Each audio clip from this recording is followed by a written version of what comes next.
Alright guys, shit just got real. I got outbid for Rios, not even a full 24 hours in a free agency. So it looks like this is going to have to go to the max if we're going to have to take a legit stab at him. There are a lot of people with just way too fucking much cap room. 30 million's not a problem for them at all. So first order of business, getting a hitting coach. I just offered this guy 815,000, and you might ask why he's asking for twice that much, and the answer is because hitting coaches are spineless bastards who cave easily and accept half as much. This is true of any coach, really.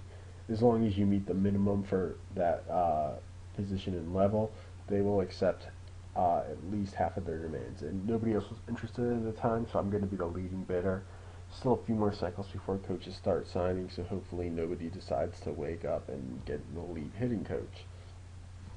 And there's still a few hitting coaches better, but that at least gives me a little bit of a position of leverage. Somebody with a really good hitting coach who might be making a play. I don't know. I'm going to try not to read the tea leaves of the trade screen too much. So now next order of business.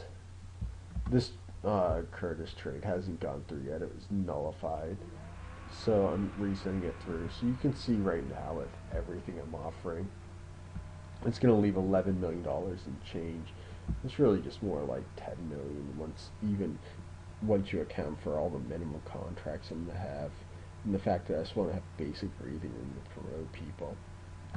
So we need that 10 million to give out bonuses alone. So this is a pretty crucial crossroads. So right now my options are I can ditch Varys, I can ditch Rios, I can ditch Espinoza or Ducey. I have to ditch at least one of them, and probably not Ducey. Ducey's like a lock to sign in the next cycle. Nobody's paying attention to him, and unless somebody bids on him this cycle, he will be mine. And I should probably just take him and be happy with it, because that gives me four decent enough starting pitchers. That means I probably don't need Espinoza so much. His long-term contract was pushing it a little bit. But as you can see, he's only offered a shade under 7 million. So if we're talking $7 million in cap space to fill out the last 4 or 5 roster spots, actually it might even be a bit more than that.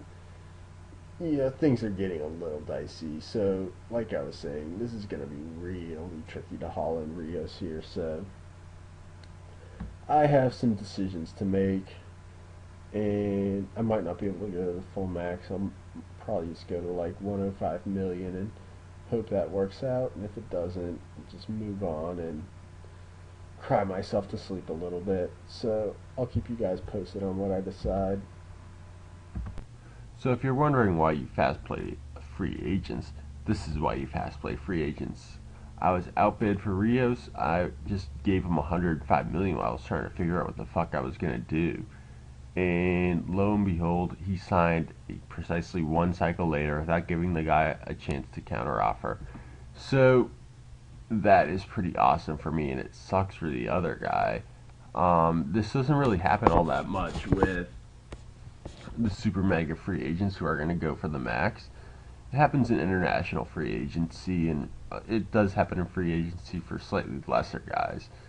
This is kind of rare though, but it happened here, and I was the beneficiary, so definitely not going to complain.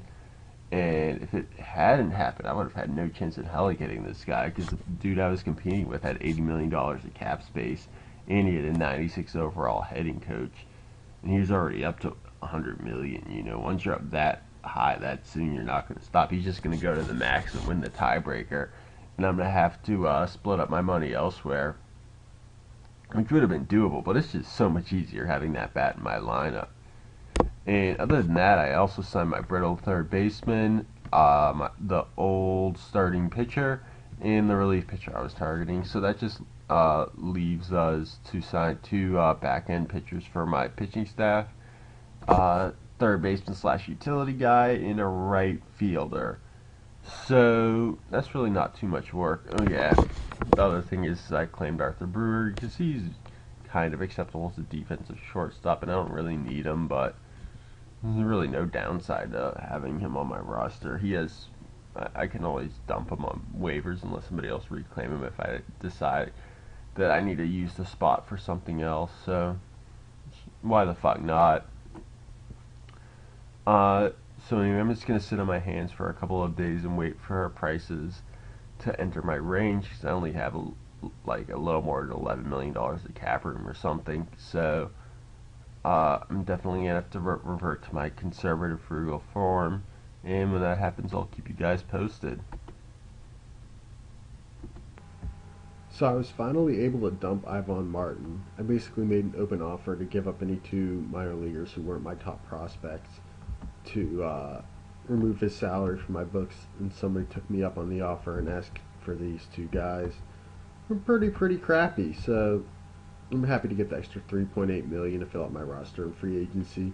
I really like the period where people start to drop their demands because there are always a few guys who are sliding through the cracks that don't receive any attention.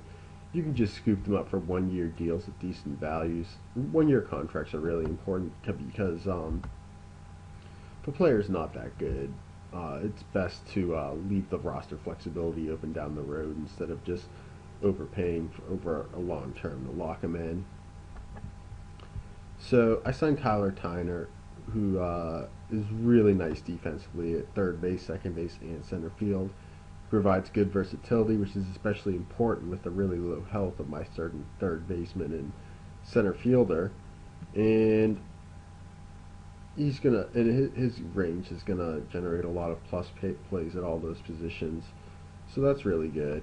And his hitting's nothing special. It's actually pretty weak.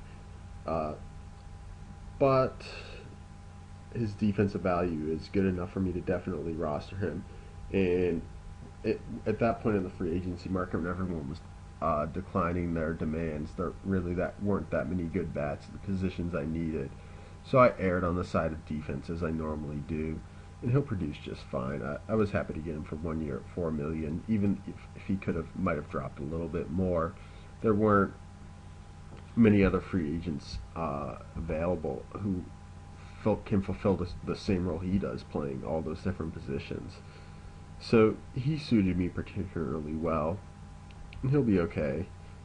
And I also signed Ramon Martin to play right field. I don't know if I'm going to use him at third base at all. I can if Varys gets hurt, and he has a pretty decent bat for third base. A little underwhelming for right field, but it's okay enough. He's a switch hitter, so he overperforms his ratings a little bit. He's not too shabby. I can use him as sort of a complementary piece to rotate into the lineup on a regular basis. He's going to be starting off as my starting right fielder, though. And I needed a couple of extra pitchers to round out my staff. And I got some guys who really weren't that bad. This guy, I actually gave him a mutual option for next year. I sort of hope he declines, but if he doesn't, I consider paying him $4.8 million for 1 year. And he's decent. He can be my SP5 slash long B. Go back and forth as sort of a flex guy in that regard. And same with Rudy O'Neill, who is going to be my SP6 slash long B. He's actually a really nice value. He's 37, but he hasn't declined at all. I'd be all over him if I had a $20 million training budget.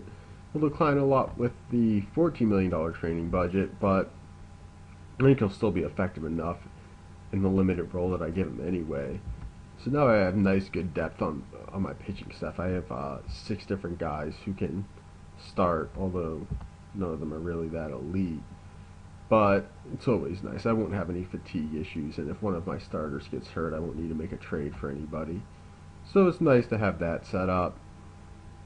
And then I only had $2 million of cap space left, and I didn't really like any of the free agents on the market, so I'm just going to sort of hold out and see who comes available on the trade market. And in the meantime, I just filled out my roster in the Rule 5 draft. I'm not the biggest fan of the Rule 5 draft. You can see this guy's just like an okay backup third baseman. I don't even know I'm going to use him until I start getting hit by injuries. Probably just use him as like a defensive replacement in right field or something. Normally I can fill my roster with somebody who's a little more useful to me, but seeing that my shortstop, catcher, and left fielder can all play pretty much every day, I don't need quite as much bench depth as normal. So I'm just going to stash him for cheap and maybe designate him if I or trade him if I needed to replace him with somebody better. But he's not going to be bothering anybody in the meantime. I also drafted Chuck Lansing. I normally like to have a guy like this since I normally have an offensive catcher who's not great on defense. And I like to match him with a defensive catcher who comes in as a replacement in the 8th inning to bolster my defense and rest the starter, and also occasionally start against running teams. This guy's pretty good as far as defensive catchers go because he has a cannon for an arm. He's even stronger than Bautista. And he has a really good pitch calling too, which counts for something, I suppose. His hitting ratings aren't terrible for a defensive specialist at catcher. He's normally the type of guys I target in the Rule 5 draft, defensive specialists at catcher, shortstop, or center fielder. There's not always somebody who I want to roster, but that's normally the spot where I can find value in the Rule 5 draft, just sort of those defensive specialists on the bench. So, anyway, that's my roster. It's all set. We're ready to go for the season, and I'm just going to sort of go over a final review of everything in the next video. But that's it for the big move section of the off season. See ya.